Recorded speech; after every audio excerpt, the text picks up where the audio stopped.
Start je pušten.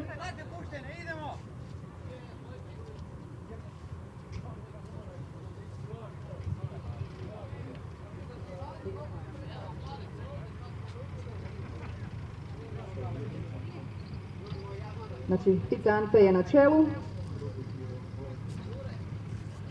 Na drugom mjestu za sad The Blacklist. Da vidimo ko je na trećoj poziciji. Il Ministro. I četvrti Irli.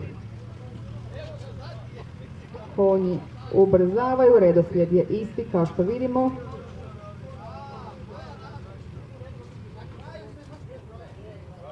Picante je na prvom mjestu još uvijek, ali vidjet ćemo, ne mora značiti da će to ostati do kraja utrke. I dalje na poziciji Blacklist drugi, Il Ministro treći, Irli na četvrtoj poziciji, malo zaostaje za prvom trojicom i izlaze iz drugog zavoja i polako ulaze u ciljnu ravninu. Sada će biti gusto, čini nam se da je četvrta Blacklist prelazi na drugu poziciju. Picante napada sa vanjske strane, bit će napeto.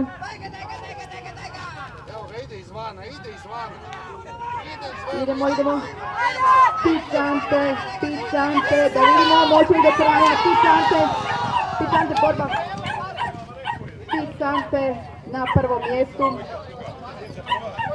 Il Ministro je na drugom mjestu.